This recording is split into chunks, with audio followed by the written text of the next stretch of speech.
안녕하세요. 이승원입니다. 뉴스인싸 프라임 지금 바로 시작합니다. 오늘 대담한 대담에는 황미옥 변호사님을 모셨어요. 어서 오세요. 네, 안녕하세요. 네, 반갑습니다. 오늘 좀 여러 가지 복잡한 질문을 좀 드리려고 이렇게 모셨습니다. 지금 국회에서 이슈가 되고 있는 뭐 방송 3법부터 상법 개정안, 노란봉투법 여러 가지 저희들이 좀 디테일하게 알아야 될 게 참 많은데요. 오늘은 특별히 이제 변호사님께는 노동 이슈, 네, 노란봉투법에 대해서 좀 여쭤보려고 합니다. 그나저나 일단 어저께 하나의 산은 넘은 것 같습니다. 네, 그 방송 3법이 통과됐죠. 예. 공영방송 KBS 지배구조를 개선하는 방송법인데 이게 사실 이제 언론계에 종사하는 사람들은 많은 사람들의 수건 사업이기도 했었어요. 그리고 어쨌든 정치권의 어떤 입김을 조금 낮추기 위해서 그런데도 불구하고 필리버스터가 진행이 됐죠. 전반적으로 어떻게 보였어요? 예. 야당인 국민의힘 측에서는 네. 오늘 쟁점 법안 노란봉투법과 또 그 밖에 2차 상법 개정안이나 혹은 네. 방송 3법에 대해서 무제한 국회 토론 벌이겠다, 필리버스터 하겠다라고 이야기했는데 그럼에도 불구하고 민주당을 비롯해서 법여권 정당들의 의석수를 합하면 이 180석이 넘어버렸죠. 그래서 네.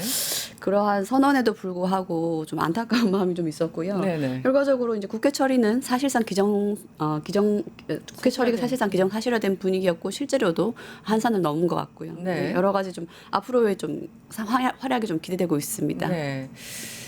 그 노란 봉투법 아마 모든 법안에 대해서 다 필리버스터를 시도할 것 같긴 한데 근데 지금 보면은 의원들이 별로 그렇게 의지가 있어 보이지는 않아요. 예를 들어 신동 의원 같은 경우도 필리버스터 하다가 내려오라고 하니까 원내대표가 조금 더 하시라. 예. 진심이에요. 뭐 이런 약간 웃지 못할 상황이 연출되기도 했습니다만 노란봉투법은 사실 지난 정부에서 그러니까 윤석열 정부에서 2번이나 거부됐었죠. 네, 상황이 어떻습니까? 그렇습니다. 네. 이 노란봉투법 잠시만 짚고 네네. 갈게요. 노동조합 및 노동관계조정법 제2조 및 제3조에 대한 개정안을 지칭을 하는데요. 시작은 2014년 쌍용자동차 파업 건이었죠. 네. 2009년도에 대량 파업이 있었고 2014년도에 파업 노동자들에 대해서 결과적으로 무려 47억 원 손해배상 판결이 내려졌죠. 네. 한 명의 근로자가 배상해낼 수 있는 금액이 아니었습니다. 그럼요. 네. 이 때문에 이제 한 시민께서 노란 봉투에다가 47억 원은 안 돼도 47,000원 담아서 보내셨고요. 그러한 성금 캠페인이 활성화되어서 결과적으로 무려 15억 원이 모인 것이 네. 바로 이 노란 봉투법에 대한 이야기의 시작이었는데요. 그때 일종의 기적을 보는 느낌이었어요. 이 봉투 하나하나가 모여서 이렇게까지 보일 수 있구나. 예. 네. 이 보는 사람들이 여러 가지로 노동자의 권리를 강화해야 되는 부분에 대한 한 목소리를 내는 것이 바로 상징적인 부분이었는데요. 네. 이러한 점 때문에 노동조합법 2조 3조 개정을 해야 된다라는 목소리가 있었습니다. 이 때문에 지난 정부에서는 국회 본회의를 2번이나 이 법안이 통과를 했습니다. 네. 그럼에도 불구하고 당시 대통령인 윤석열 전 대통령의 거부권 행사로 법 제정이 무산돼 버렸고요. 네. 이런 부분 때문에 이번 정권에서는 가뜩이나 이재명 대통령께서 대선 후보 시절에 노동계에 이 법 개정을 공약으로 제시한 바 있었기 때문에 현재 여당은 물론이고 야당에서도 일부 지지한다라고 네. 해요. 그런 것 때문에 입법 가능성이 매우 높다라고 보입니다. 네. 그 뭐 김민석 총리부터 해서 정부 주요 인사들이 노동계를 만나고 또 재계도 만나면서 여러 가지 설명도 하고 설득도 하고 이런 과정들이 쭉 이어지고 있습니다. 일방적으로 지금 통과시키는 것이 아니라 양쪽 다 만나고 있는 상황이죠. 지난달에는 김민석 총리가 또 노동계와 만남을 갖기도 했는데 지금 노동계 쪽에서 TF를 구성했나요? 예. 네. 이 노동계가 이례적으로 본건에 관하여는 TF까지 구성해서 체계적으로 대응책을 마련하고 있습니다. 네. 그만큼 절실했던 부분이라는 건데요. 네. 한국노총은 일단 국회에 이달 안에 법 개정 처리를 요구하고 있습니다. 또 법 개정을 전제로 노동 현장 변화에 대응하기 위하여 노조법 2조 3조 개정 대응 TF를 발족을 했는데요. 노란봉투법이 통과되면 사용자 범위가 확대된다는 점, 그리고 네. 노동쟁의 범위가 확대되고 또 무엇보다도 쟁의 행위 시에 손해배상 책임이 완화되고 노조 가입 범위가 확대된다는 점 때문에 큰 변화가 생길 것으로 보고 있고 네. 이것을 예상한 나머지 이제 TF를 구성해서 구체적인 현장 대응 방안 모색하고 있습니다. 네. 사실 그 제목만 보면 알 수 있죠. 요즘 이제 노란봉투법에 대해서 어떻게 언론들이 짚고 가는지, 뭐 소위 말하는 보수지 경제지는 나라가 망할 것처럼 얘기를 하고 있고 소위 약간 진보적인 성향의 언론들은 늦게나마 환영한다 뭐 여러 가지 얘기를 하고 있습니다. 하나하나 짚어봐야 될 것 같아요. 사실 잘 모르는 사람들 입장에서는 이 얘기도 맞는 것 같고 저 얘기도 맞는 것 같고 이런 게 좀 있죠. 아까 이제 쌍용 자동차부터 해서 쭉 말씀을 해주셨는데 그동안 이 법이 없음으로 인해서 이 노동자들의 피해 사례가 상당했잖아요. 예, 그렇습니다. 어떤 게 또 있었을까요?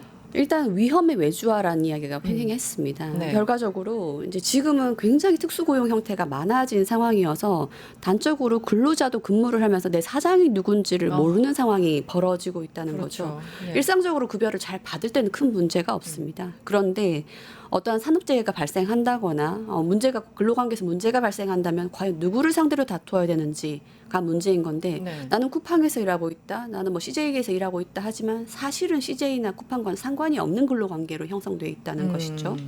이런 부분 때문에 여러 가지 문제가 제기되고 있었는데요. 네. 가령 이제 근로자들이 사회 불평등을 완화시키는 구조를 작동하기 위해서 여러 가지 파업을 했다라고 했을 때 커다란 금액의 배상 판결을 받는다든지 아니면은 구체적으로 어느 사측에 대해서 협상을 요구해야 되는지가 네. 좀 애매하다는 문제가 많이 제기되어 왔었습니다. 네, 예. 이로 인해서 이제 파업을 하다가 기업에서는 한마디로 돈으로 그냥 목줄을 죄는 거잖아요. 그래서 예. 극단적인 선택까지 한 경우도 과거에 종종 있지 않았습니까? 예, 좀 전에 네. 말씀드렸던 쌍용차 사건을 빼놓을 수가 없죠. 그렇죠. 당시 쌍용차 파업에 동조했다, 참여했다라는 이유로 상당히 많은 근로자들이 수십억 원의 손해배상 책임 판결을 받았습니다. 개인이 갚을 수 없는 돈이었습니다. 그렇죠. 이 네. 때문에 안타깝게도 쌍용차 파업 사태 이후로 30명이 넘는 분들이 난 도저히 갚을 수 없다라고 자살을 선택하시는 굉장히 안타까운 사건들이 많았습니다. 굉장히 많았어요. 30명이 넘었죠. 예. 네네. 그런 부분 때문에 이 법을 통해서 이게 진짜 사장하고도 교섭을 할 수 있고 또 불법 파업에 대해서 손해배상 판결 혹은 그 이전의 가압류 등등에 대해서 어느 정도 제재를 할 수 있는 부분이 좀 열리게 되었다라고 봐야 되는데요. 여러 가지 이뿐만 아니라 좀 전에 말씀드렸던 것처럼 복합적인 하청 구조 등등으로 인하여 뭐 구의역 김군 사태 기억하실 텐데 네. 구의역 김군 같은 경우에도 컵라면을 먹고 있는데 결과적으로 이 시작이 어떻게 됐냐면은 위험한 업무는 다 외주를 줘버리기 때문에 결과적으로 위험한 곳은 영세한 하청업체가 해결해야 되는 이런 부분이 반복되다 보니 네. 여러 가지 극단적 선택이나 굉장히 뭐 구의역 김군 사태처럼 굉장히 안타까운 사건이 좀 벌어지는 경향이 있었습니다. 좀 기억이 납니다. 그 구의역 김군 사건 그 이후에 그 김군의 가방을 봤더니 이 사발면하고 숟가락 하나가 있더라고요. 네, 그 숟가락은 이제 쇠로 된 그런 숟가락이었는데 언제든지 빨리빨리 이제 먹고 바로 일에 투입할 수 있도록 그 사진 한 장이 정말 그 많은 국민들을 울렸었죠. 결국은 지금 그런 것 같아요. 기업들이 이렇게 외주, 하청에 하청 주는 이유는 두 가지잖아요. 비용 절감하겠다, 책임 안 지겠다. 그런 게 이제 쌍용부터 지금 구의역부터 최근에 벌어지는 많은 일들까지 쭉 연결되는 건데 결국은 이 법이 도입이 되면 변호사님 보시기에는 이 하청의 하청, 뭐 위험의 외주화 이런 게 조금 줄어들긴 할까요? 어차피 그걸 노리고 했다가 그게 무의미해지면 법적으로 그러니까 본인들의 어떤 비용을 절감하지 못한 상황이 된다고 판단하면 굳이 그렇게 복잡하게 할 것인가 이 부분은 어떻게 보세요? 여러 가지 시각이 있죠. 이 법이 통과되었을 경우에 실제로 하청 노동자들이나 아니면 현장에 있는 근로자들에 대해서 많은 권리 보호가 될 것인가에 대해서 반대 의견도 있는 것으로 알고 있습니다. 아직은 그렇죠. 예. 네.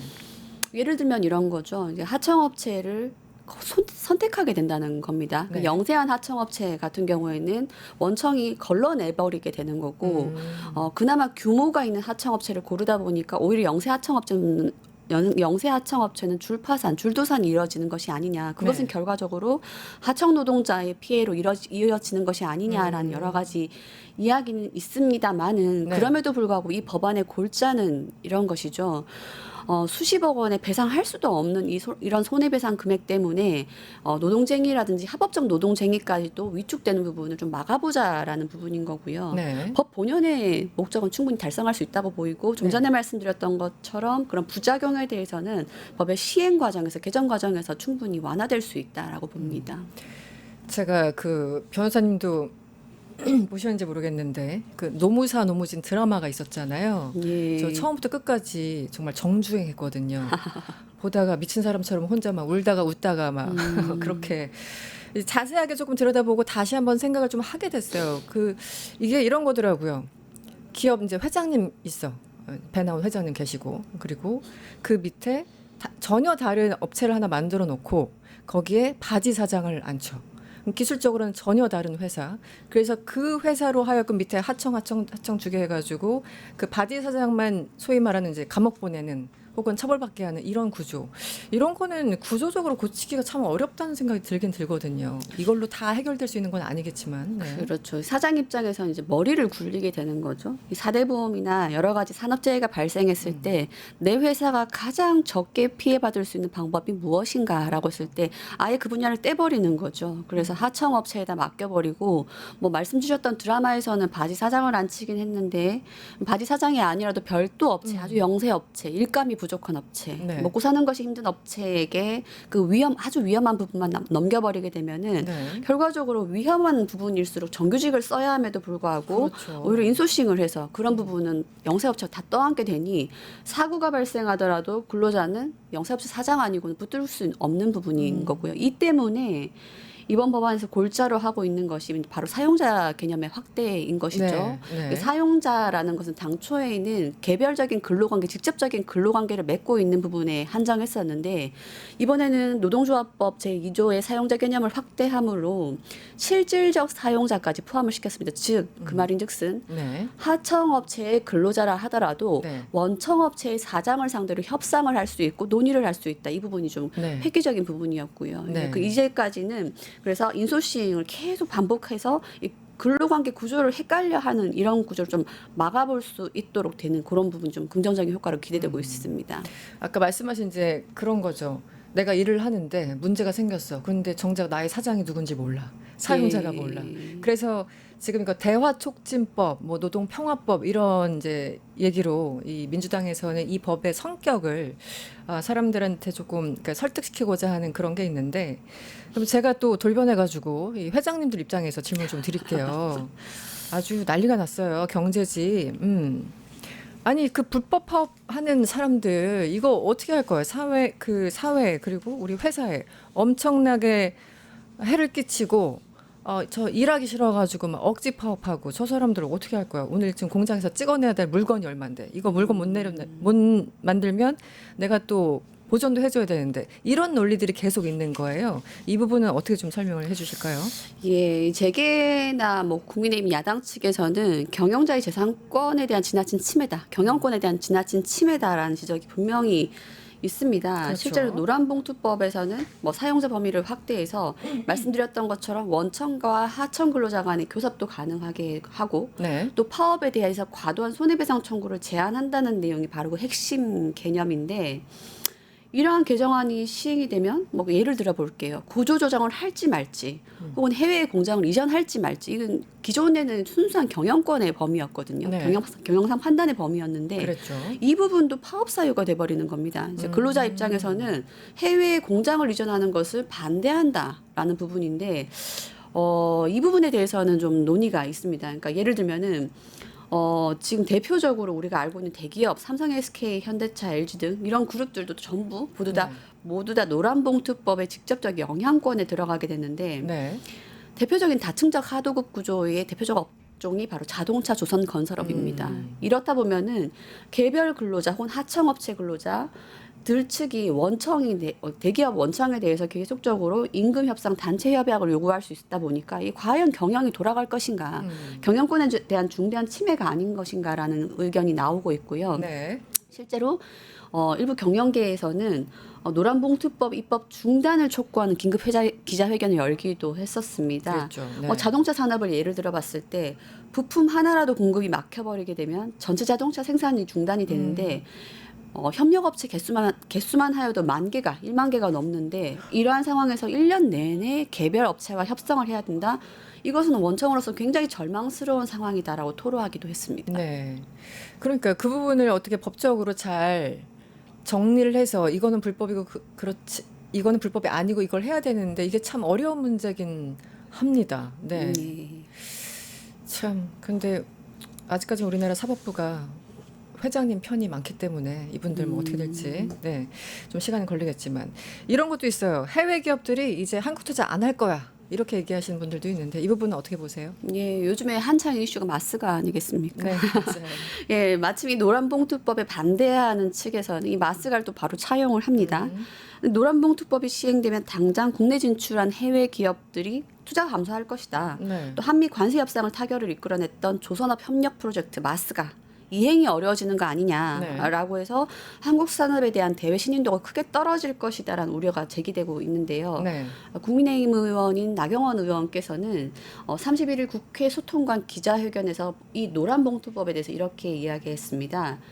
노란봉투법이 시행되면 해외 공장 건설을 반대하는 국내 조선업 노동자의 쟁의 행위가 가능하게 된다 말씀드렸던 거죠. 네.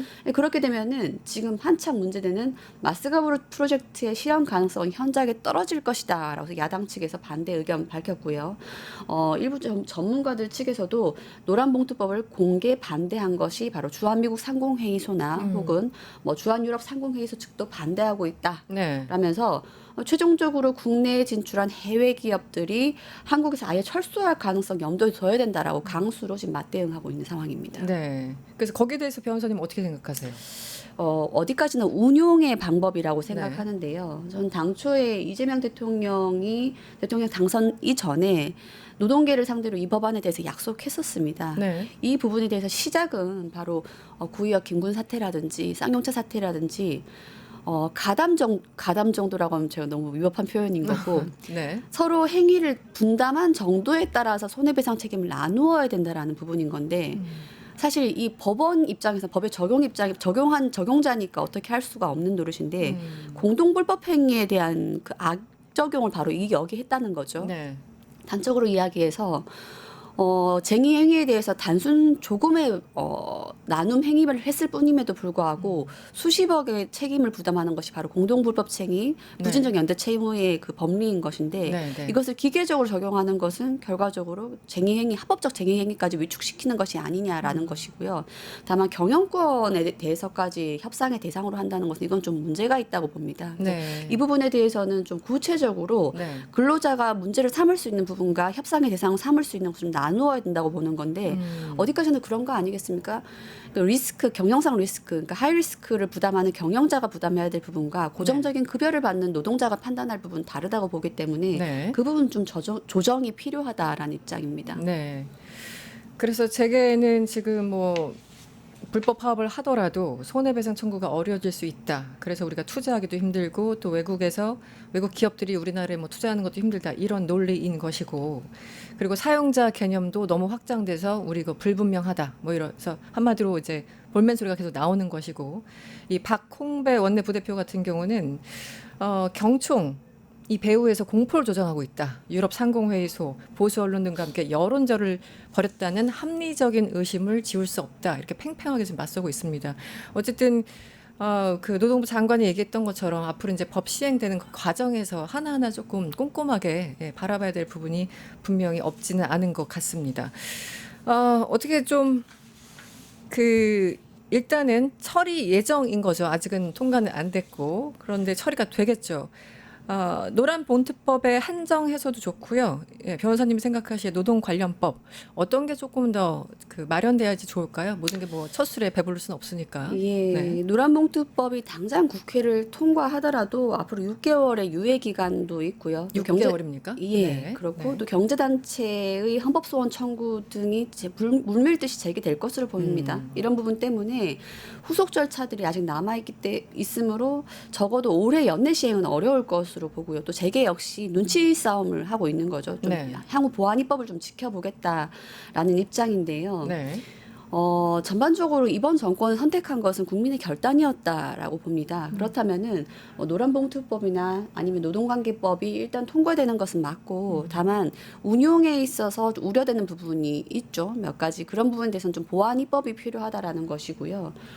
그래서 대통령께서 애초에 공약으로 내세웠던 부분 자체를 여러 가지 협상의 길로 열어두는 것은 이도저도 아닌 상황이 돼버리는 것 같아서요. 근본적인 법안 좀 추진을 하시는 것을 권하고 싶고 네. 다만 그 과정에서 좀 우려되는 부분이 있죠. 오히려 영세 하청업체가 도산하는 것이 아니냐. 네. 뭐 이런 부분에 대해서는 세부적인 운영에 대한 귀를 기울여서 좀 보완 입법이 필요하다라고 봅니다. 좀 다른 결의 질문인데요. 이제 중대재해처벌법 얘기를 지금 많이 하고 있고 대통령이 이제 당선되자마자 만난 첫 국민이 바로 청소 노동자였고요. 국회에서. 그리고 최근에는 김영한 노동부 장관과 직을 걸겠습니다. 이런 대화가 오고 갔는데 최근에도 또 노동자들이 유독 더 그러니까 이게 관심을 기울여서 그런 건지 더 많이 보이는 것 같아요. 사망한 노동자들 뉴스를 이틀에 한 번씩 본다는 느낌도 있고 그 포스코 EMC 같은 경우는 지금 이제 사장이 어제 결국은 사의를 표명했죠. 왜 이렇게 되는 걸까요? 우리나라 부자 나라 아닙니까? 네, 왜 이러는 걸까요? 그게 무슨 온몸에 반도체 달고 해야 되는 그런 대단한 것도 아니잖아요. 기본적인 안전장치만 있으면 되는 건데 이렇게까지 돈 아껴서 뭘 어쩌자는 겁니까? 기본적으로 산업 네. 구조가 중간 착취 구조를 띠고 있다는 건 저는 네. 부인할 수 없다고 봅니다. 말씀드렸던 것처럼 사측, 경영자 측에서는 어찌되었던 위험을 최소화시키고 최대한의 이윤을 도모하려고 하다 보니 특히 요즘에 플랫폼 노동자들 네, 이슈가 네. 많지요. 그렇죠. 이런 부분 때문에 가급적이면은 자신들이 부담할 부분을 빼버리고 그리고 자신보다 열악한 구조에 있는 곳에다가 모든 위험을 몰아버리고 이런 것이 결국 문제다라고 보는데요. 저도 이번 정권의 뉴스들을 보면서 네. 불과 한 2, 3년 만에 이 노동자 이슈를 이렇게 많이 이야기하는 것이 참 되게 생소하고 그렇죠. 참 그랬었지라는 생각이 들더라고요. 맞아요, 2, 3년 맞아요. 동안 이런 이야기 하나도 없었지 않습니까? 네, 노동 이슈 싹 들어가고 뭐 건폭머리하고 그랬었잖아요. 맞습니다. 네. 그래서 이제 한 2, 3년 동안 검사 이야기 한참 들었던 것 같아요. 네. 네, 그런 상황에서 최근에 대통령 당선되고 나신 다음에 실제로 청구 노동자 찾아가시기도 하고 최근 SPC 관련돼서도 이제 SPC 강경한 그러셨죠. 말씀하시기도 하고 이런 부분 봤을 때 잊혀지고 있었던 노동 관계가 이제 새롭게 이야기가 되고 있구나, 새롭게 그러니까 부각되고 있구나라는 부각되고 있구나. 생각이 들었고요. 네. 이런 부분에 대해서 근본적으로 불평등으로 짜여진 산업 구조에 대해서 좀 개선은 필요하다라고 봅니다. 네. 그런데 야당에서 제기하는 위험도 좀 염려가 되긴 해요. 해외 투자자들 혹은 해외 기업들은 사실 한국을 위험한 투자처라고 본다고 하면 돈 다 빼버린단 말이죠. 이런 법 때문에 한국의 경제 발전을 위해서는 네. 어느 정도 지나치게 친노동화되는 건 좀 방지해야 되는 것이 아닌가 그런 네. 부분도 봅니다. 그런데 이제 그 뭐 대사도 있잖아요. 한국에서는 그렇게 해도 되니까 이 드라마 대사였는데 OECD 평균 그리고 ILO에서 우리나라 어떤 노동의 어떤 평균적인 뭐 법 규제나 여러 가지 시스템이 평균치에 다달하지 못한다, 모자른다 이런 얘기를 계속 해왔고 최소한 ILO 기준 그리고 OECD 평균 기준 이렇게 올라가려는 그 과정 속에 있는 법들인데 재계가 너무 좀 지나치게 이걸 저항하는 것은 아닌가 그런 생각도 좀 들거든요. 제 생각으로는 네. 이미 노동계에서도 귀족 노동자와 아니면 그냥 영세하고 열악한 노동자가 좀 계층적으로 나뉘어져 굉장히 있다고 나뉘죠. 봅니다. 우리나라 노조 가입률도 상당히 낮지 않습니까? 네, 그렇고요. 그리고 대기업에서 아주 거대화되어 있는 검화가 되어 있는 노동계 같은 경우는 노조 같은 경우는 네. 사실 이것은 너무나 이렇게 우월한 노동 현장을 가지고 있는 상황이기 때문에 이 법처럼 노란봉투법처럼 힘없는 영세 하청 노동자들의 목소리에 귀를 기울여야 되는 부분인 거고 네. 오히려 귀족 노조라고 표현을 하기도 네, 하죠. 네. 그런 부분에 대해서는 명확하게 좀 제재를 해야 선을 된다고 긋고. 봅니다. 네, 알겠습니다. 참 법 하나가 딱 마련돼서 모든 문제가 깨끗하게 그 해결되면 얼마나 좋겠습니까? 항상 구멍이 있어서 이게 좀 문제인 것 같습니다. 어쨌든 한 발 한 발 나가고 있습니다. 네, 대한민국은 나아가고 있습니다. 오늘 말씀 잘 들었습니다. 대담한 대담 황미옥 변호사님과 함께했습니다. 오늘 고맙습니다. 유튜브 구독하고 실시간 채팅과 댓글을 남기시면 매일매일 7,000TTCO를 드립니다. 참여 방법은 통통물 어플을 다운로드하고 회원가입과 로그인을 해주세요. 마이페이지에서 나의 회원 고유 번호를 복사해주세요. 유튜브 구독 후 실시간 채팅이나 댓글창에 고유 번호를 한 번만 입력하면 준비 끝! 지금 유튜브 채팅과 댓글 쓰기 참여하고 7,000TTCO 받아가세요.